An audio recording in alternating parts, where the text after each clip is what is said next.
नमस्कार दोस्तों। क्या नरेंद्र मोदी खुद को डॉक्टर भीमराव अंबेडकर से भी बड़ा मानते हैं?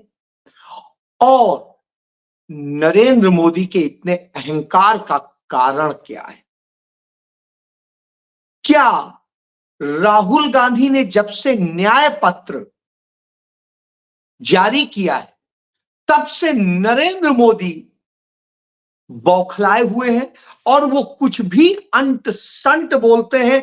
क्या वो संवैधानिक संरक्षण और संवैधानिक व्यवस्थाओं को खत्म करना चाहते हैं? और क्या देश में वो कार्डर बेस्ड सिस्टम बनाना चाहते हैं? क्योंकि हिंदुस्तान के अंदर दो ही कार्डर थे, एक संघी, दूसरे वामपंथी। तो लेफ्ट एंड राइट, तो वो जो कार्डर बेस्ड बनाना चाहते हैं, क्या उस पर खड़ा करना चाहते हैं? क्या नरेंद्र मोदी ओबीसी, जो पिछड़ा वर्ग है, उसके अलावा दलित वर्ग है, जो आदिवासी वर्ग है, अल्पसंख्यक वर्ग है, उन सब के हक छीनकर सिर्फ चंद अपने काडर को सौंप देना चाहते हैं? और क्या वो इस देश की बढ़ती आबादी को सचमुच नियंत्रित करना चाहते हैं, या उसके बूते सिर्फ नफरत फैलाना चाहते हैं?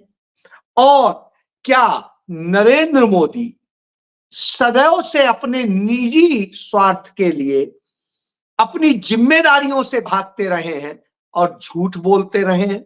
और क्या वो भ्रष्टाचारियों, बलात्कारियों और लुटेरों के, लिंचर्स के समर्थक हैं, उनके संरक्षक हैं? और क्या वो देश को बेरोजगारी में ढकेलकर युवाओं को सिर्फ लिंचर बनाकर रखना चाहते हैं, अपने लिए गुलाम तैयार करने का काम कर रहे हैं?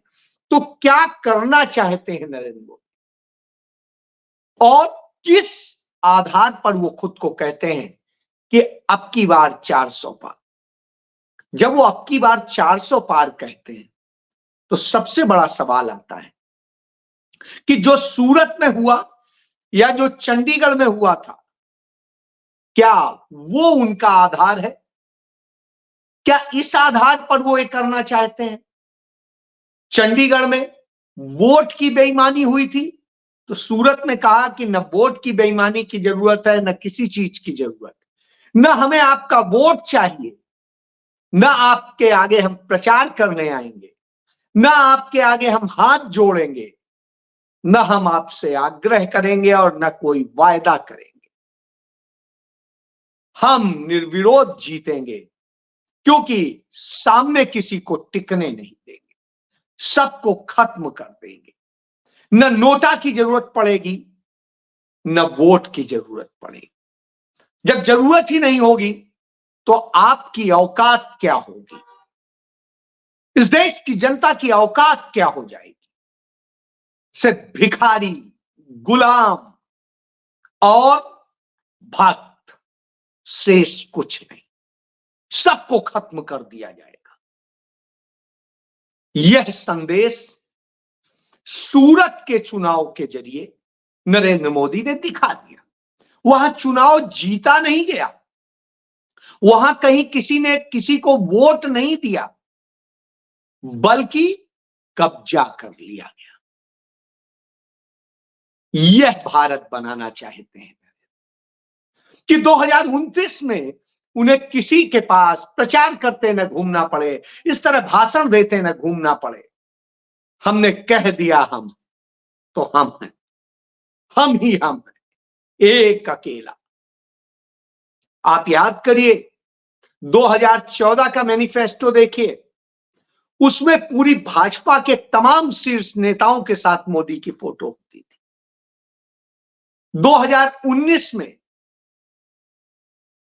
सीमित हुई और होते होते अब एक अकेला हो गया। और जब एक अकेला होता है तो इसके लिए कैसे साजिश रची गई, ये भी देख लीजिए। कैसे एक ऑर्डर पास किया गया कि सिर्फ प्रधानमंत्री की फोटो छपेगी, किसी मंत्री की नहीं छपेगी। और मंत्रियों की फोटो छपना बंद हो गई। राज्यों में मुख्यमंत्री की फोटो छपेगी और किसी की फोटो नहीं छपेगी, यानी दूसरा कोई नहीं होगा। जहां होगा हम ही होंगे, और जहां डबल इंजन की सरकारें होंगी वहां पर मुख्यमंत्री के साथ मोदी की फोटो बड़ी छपेगी। यह भारत बनाया है। तो यह भारत बनाना चाहते हैं, इस बूते नरेंद्र मोदी 400 पार की बात करते हैं। अब जब वो 400 पार की बात करते हैं तो उनके तमाम नेता कहते हैं कि 400 पार इसलिए चाहिए क्योंकि संविधान बदलना है। कांग्रेस के पास में 400 पार भी रहे और बहुत बड़ा बहुमत रहा है, 2/3 बहुमत रहा है, लेकिन कांग्रेस ने कभी ऐसा नहीं किया। वो चाहते आपातकाल में सब बदल सकते थे, जिंदगी में चुनाव नहीं होता, लेकिन श्रीमती इंदिरा गांधी ने यह नहीं किया, राजीव गांधी ने यह नहीं किया कि हार के डर से या और किन्हीं कारणों से वो ऐसा कर कि वोट मांगने ना जाए, जनता के पास ना जाए। लेकिन नरेंद्र मोदी यही करना चाहते हैं। यह मंशा उनके तमाम भाजपा के नेताओं, नरेंद्र मोदी के मुख्य सलाहकार और आरएसएस के बड़े विचारकों ने बता दिया है कि 400 पार क्यों चाहिए है। इसका मतलब समझ लीजिए क्यों। भारतीय जनता पार्टी अमीरों के लिए काम करती है, यह बात किसी से छिपी नहीं। वो इस देश का सारा धन चंद अमीरों में दे देती है। इसका उदाहरण मौजूद है कि इस देश के 1% लोगों के पास में 50% संपत्ति दे देती। 21 पूंजीपतियों को 70 करोड़ लोगों के बराबर की संपत्ति दे दी गई। 70 करोड़ लोगों के बराबर 21 पूंजीपतियों।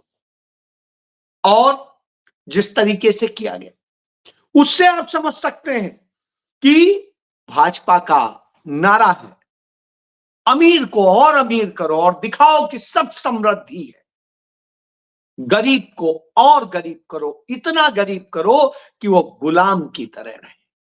मिडिल क्लास को खत्म कर दो, लाचार बना दो, जिससे वो गुलाम की तरह भक्त बनकर रहे, इस डर में कि यानी हम कंगाल हो जाएंगे और यदि इनके साथ रहेंगे तो कुछ हो जाएगा। लेकिन कई जगह ऐसे भी हैं जहां जवाब देते हैं। एक जगह है पालघर, महाराष्ट्र में। वहां तमाम आदिवासी महिलाओं को साड़ी बांटी गई, अनाज बांटा गया। उन्होंने जाकर के एसडीएम दफ्तर में करीब 350 महिलाओं ने अपनी साड़ियां रख दी और कहा हमें साड़ी नहीं चाहिए, हमें शिक्षा की व्यवस्था कर दो, हमें स्वास्थ्य की व्यवस्था कर दो, हमें साधन दे दो, हमें रोजगार दे दो, हम खुद कमा लेंगे, खा लेंगे, साड़ी खरीद लेंगे, हमें तुम्हारी भीख नहीं चाहिए। उन महिलाओं का यह संदेश पूरे देश के लिए इंपॉर्टेंट है और इतना महत्वपूर्ण है कि यह समझना चाहिए कि वो कहना क्या चाहती। यही बात तो राहुल गांधी कहते। राहुल गांधी ने जब अपना मैनिफेस्टो यानी कांग्रेस पार्टी का मैनिफेस्टो जारी किया तो उसे न्याय पत्र नाम दिया। मल्लिकार्जुन खड़गे ने उसके बारे में बताया और राहुल गांधी ने उसके बारे में जो स्पष्ट तौर पे बताया वो समझ ली। उन्होंने कहा हमारा मकसद है कि हम जातिगत जनगणना कराएं जिससे सभी एससी को यानी दलित वर्ग को, सभी एसटी को यानी शेड्यूल ट्राइब आदिवासियों को और सभी गरीब जनरल कास्ट के लोगों को, सभी माइनॉरिटीज यानी अल्पसंख्यक को, जिसमें जैन भी आते हैं, सिख भी आते हैं, ईसाई भी आते हैं, मुस्लिम भी आते हैं, उन सब को आकलन किया जाए कि किसकी कितनी आबादी है और उस आबादी के औसत से उनके पास में क्या स्थिति, और फिर सभी का एक ब्यौरा तैयार किया जाए कि आखिर उनकी आर्थिक स्थिति क्या है, आर्थिक सर्वेक्षण, और फिर कैसे किस वर्ग को कितनी मदद देनी है, कैसे मदद देनी है, इसके बारे में विचार किया जाए, इस पर काम किया जाए, जिससे कोशिश की जाए नीचे वाले लोगों को ऊपर उठा के लाया जाए और उन्हें बराबर में सबसे स्थिति में लाया जाए कि वो कम से कम मिनिमम जीवन जी सके, न्यूनतम जीवन जी सके। इसकी मदद कैसे कर, इसको उन्होंने बताया। लेकिन राहुल गांधी और उनके मैनिफेस्टो से डरी नरेंद्र मोदी और उनकी टीम क्या करती है कि राहुल गांधी के उसी भाषण का वीडियो काट के सिर्फ माइनॉरिटी शब्द लेती है और झूठे प्रचार शुरू कर देती है। ये वैसे ही है जैसे आपको याद होगा 2017 में राहुल गांधी ने गुजरात की पाटन की रैली में कहा था कि नरेंद्र मोदी कहते हैं कि इधर से आलू डालो उधर से सोना निकलेगा, इतना पैसा बनेगा कि संभाले नहीं समझे। तो ये राहुल गांधी ने 3 बार कहा, ये मेरे शब्द नहीं है, ये नरेंद्र मोदी के शब्द। लेकिन आईटी सेल ने उतना काट के और बदनाम करने की कोशिश की थी। आज खुद नरेंद्र मोदी वही बदनाम करने का काम कर रहे हैं और तब भी किया था। यानी हमारा प्रधानमंत्री आईटी सेल के ट्रोलर की तरह से बन गया है। इतनी बिलबिलाहट क्यों है जब आप चुनाव जीतने के लिए चंडीगढ़ मॉडल, सूरत मॉडल अपनाते हैं? तमाम ईडी, सीबीआई, इनकम टैक्स, चुनाव आयोग सब का इस्तेमाल करते हैं, संवैधानिक संस्थाओं का इस्तेमाल करते हैं, न्यायिक संस्थाओं का इस्तेमाल करते हैं, तब भी इतना डरते हैं क्यों? क्या आपको डर साफ दिखाई देने लगा है? पहले चरण के चुनाव में जो मतदान हुआ उसका जो रुझान है, उस रुझान का जो रिपोर्ट आई है, उस रिपोर्ट के मुताबिक, और ये आईबी ने रिपोर्ट दी है, उसके मुताबिक भारतीय जनता पार्टी 25 सीटों से कम रहने वाली है 102 सीटों में। जहां 25 से भी कम रहने वाली हो, आप समझ सकते हैं 400 पार का सपना कैसे पूरा होगा। तो इस तरह के फ्रॉड किए जाएंगे कि 2 सीटें तो हम ऐसे ही जीत लेंगे, एक खजुराहो वाली सीट और एक ये सीट, और सारी गड़बड़ वहीं होगी जहां विपक्ष के कैंडिडेट, जहां इनके सहयोगी कैंडिडेट होंगे, उनके किसी के भी नामांकन निरस्त नहीं होंगे, कांग्रेस के होंगे, कांग्रेस के सहयोगियों के होंगे, और ऐसे ही होगा। तो यह स्थिति, उनके प्रस्तावक भगा दिए जाएंगे, उठा लिए जाएंगे, तो यह खेल होगा। यानी गुंडई भी होगी, बेईमानी भी होगी, लूट भी होगी, सब कुछ होगा। तो यह स्थिति है। तो इसलिए बौखलाहट साफ दिखाई दे। जो पूरा आकलन यदि करते हैं आज की डेट में, आने वाला जो चरण है, दूसरा चरण, उसमें 89 यानी 89 सीटों पर चुनाव होने जा रहा है, और उन 89 सीटों में भी भाजपा की हालत खराब है। हालत ये हो गई है बौखलाहट की कि हिसार से भाजपा के कैंडिडेट से वहां के एक नागरिक ने, जहां वो प्रचार कर रहे थे, सवाल कर लिया इस पर, वो उसे फटकार कर कहते हैं, भाग यहां से, निकालो इसे, सवाल नहीं चाहिए। यही स्थिति हमने लखीमपुर खीरी में देखी, और इसी तरह की स्थितियां हम और जगह देखते, क्योंकि भारतीय जनता पार्टी दलितों, पिछड़ों, आदिवासियों, अल्पसंख्यकों, इनको पसंद नहीं करती है, इसलिए इस तरह काम करती है।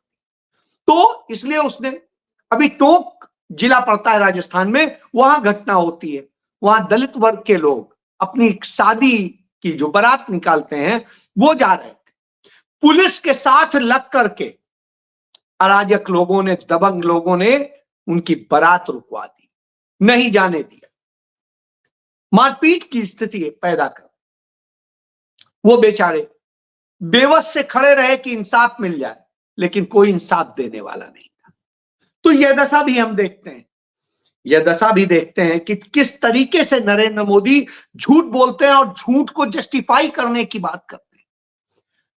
परसों उन्होंने राजस्थान में जो कहा था, पूर्व प्रधानमंत्री मनमोहन सिंह के, डॉक्टर मनमोहन सिंह के 18 साल पुराने एक भाषण को गलत तरीके से कोट किया। एक तो उन्होंने अपने भाषण में कहीं हक शब्द का इस्तेमाल नहीं किया था, अधिकार की बात नहीं की थी, राइट्स की बात नहीं की थी, क्लेम की बात की थी। क्लेम यानी कोई चीज की का दावा करना, मांगना। तो यह स्थिति, और उन्होंने कहा था क्यों दलितों, पिछड़ों, वंचितों, अल्पसंख्यकों और इन सबको कैसे कैसे क्या हक की बात की थी, उनकी शिक्षा की बात की थी और चीजों की बात की थी। उन्होंने कहा था खासकर मुस्लिम, क्योंकि सबसे बुरी स्थिति शिक्षा में मुस्लिमों की है, इसलिए उन्होंने कहा था खासकर मुस्लिम। और उन्होंने कहा था एक क्लेम करते हैं। तो जब क्लेम की बात कही थी, लेकिन नरेंद्र मोदी ने 18 साल पुराने उस भाषण को किस तरह गलत कोट किया, जबकि उन्हीं की पीएमओ की आर्काइव पर वो भाषण पड़ा हुआ है। वहीं देख लीजिए क्या लिखा है, कोई भी देख सकता है। और प्रधानमंत्री नहीं देख रहे हैं, उनके भाषण तैयार करने वाले नहीं देख रहे हैं, क्योंकि नफरत की पूरी फैक्ट्री पीएमओ से ही चल रही है। आरएसएस के बंदे बैठे हुए हैं, वो बैठ के पूरा भाषण तैयार करते हैं, कहां आप क्या देना। तो वहां चूंकि हिंदू बाहुल्य थे, तो वहां पर इस तरह की बात कही, कहा आपकी संपत्ति, महिलाओं के मंगलसूत्र और सब हथिया लेना चाहती। तो जब वो मंगलसूत्र की बात करते हैं, तो आता है यशोदा बहन के मंगलसूत्र का आपने कितना मान रखा है? क्या उनके मंगलसूत्र को आपने नहीं बेच दिया है? और आपकी महिला बाल विकास मंत्री स्मृति ईरानी ने एक महिला का मंगलसूत्र छीन नहीं लिया है, लूट नहीं लिया है। अपनी उस सहेली के पति को जो उन्होंने छीना, और उसके बाद मंगलसूत्र पहनती हैं, जबकि वो पारसी हैं, पारसी में मंगलसूत्र नहीं पहना जाता है। खेल आप समझिए। तो ये स्थितियां हैं, इस तरह से लोगों को बरगला रहे हैं, कह रहे हैं भाषण दे करके कि किस तरीके से सारी चीजें आपकी कब्जा करना चाहते हैं, क्या करना चाहते हैं। देश की जनता के असल में मुद्दे ये नहीं, मुद्दों से वो भागते हैं। आज फिर वो राजस्थान में थे और कहते हैं मैंने जो एक शर्त रख दिया तो पूरी कांग्रेस और वो सब, कांग्रेस या वो नहीं बिल्लाए, बिल्लाए आप, क्योंकि गलत आपने बोला, झूठ बोला, और उसके बाद अलीगढ़ में जाकर के मुस्लिम्स को भाई बताते हैं कि वहां मुस्लिम्स है। तो जहां आपको फायदा लेना है वहां मुस्लिम्स के भाई बन जाएंगे, और जहां नुकसान हो रहा है या फायदा मिल सकता है उनकी नफरत फैला के, तो वहां पर आप वो बताएंगे। यानी आप वही चमन्नी है जिस चमन्नी की बात की थी जयंत चौधरी ने, कि आप कहीं पर भी पलट सकते हैं, कुछ भी कर सकते हैं। इसके उदाहरण मौजूद है। और जब ये मौजूद हो तो आता है क्या है, देश के मुद्दे जो हैं वो ये हैं कि 5 दशक में सबसे ज्यादा बेरोजगारी है हिंदुस्तान के अंदर। रोजगार दीजिए, तो रोजगार भारतीय जनता पार्टी के घोषणा पत्र, मोदी की गारंटी, संकल्प पत्र जो कह लीजिए, उन सब से गायब है। और भाजपा की गलत नीतियों के कारण जो महंगाई बढ़ी है, उस पर बात करनी चाहिए थी, जो आज देश की समस्या है। वो भारतीय जनता पार्टी के चुनाव घोषणा पत्र से गायब है। और भारतीय जनता पार्टी के से भ्रष्टाचार गायब, क्योंकि भ्रष्टाचारियों को यही देते हैं। जवाबदेही गायब है, जो चाहती है जनता कि एक पक्षी बात, मन की बात मत सुनाइए, बताइए, सवाल हूं। तो ये आज स्थिति ये है, किसको क्या मिला? असल में नफरत मिली है आपने, और कुछ नहीं दिया है। आज वोट का अधिकार छीना जा रहा है, सांसद चुनने का अधिकार छीना जा रहा है, मत की कीमत खत्म की जा रही है, नेताओं को जनता की जरूरत खत्म की जा रही है, आगे चुनाव की जरूरत न पड़े, यह काम किया जा रहा है। यदि आपने इस तरह से किया और उसके बाद में सबको यह आप नहीं बताते हैं कि आपने किस तरह से लुटवाया है, किस तरीके से इस देश का छोटा वर्ग, गरीब, मिडिल क्लास, 64% जो है वो सबसे ज्यादा टैक्स देता है, जीएसटी देता है, लेकिन उसके हक में संपत्ति नहीं आती। संपत्ति चली जाती है आपके 21 मित्रों के हाथ। 1% लोग इस देश की संपत्ति के मालिक बन गए। यह हालत है। और जब यह हालत हो तो निश्चित रूप से तब आप आबादी की बात करने लगते हैं। यदि आबादी की बात करते हैं तो आपने वरुण गांधी को टिकट क्यों नहीं दिया?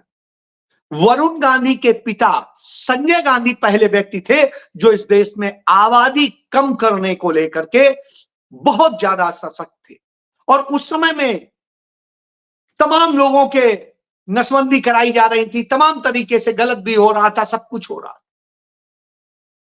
उनके बेटे वरुण गांधी जो मुद्दा उठाते हैं, उनकी आपने टिकट काटी, जो आपकी पार्टी में।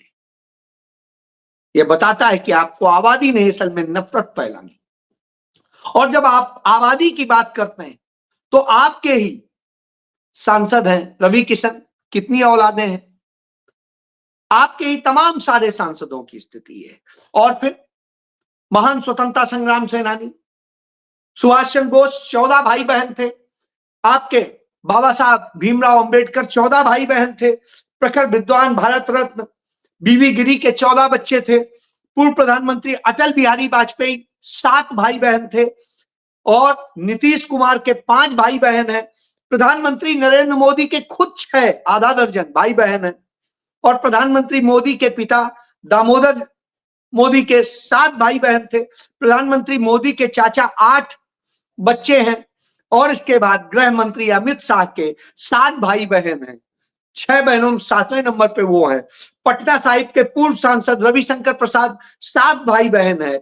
इसके अलावा तेलंगाना के जो मुख्यमंत्री थे अभी तक, केसीआर, 10 भाई बहन है। राष्ट्रगान लिखने वाले रविन्द्रनाथ टैगोर के 7 भाई बहन हैं।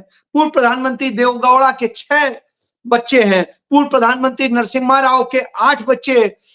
इसके अलावा राजनाथ सिंह के देखिए 4 बच्चे। इसके बाद किसी के देख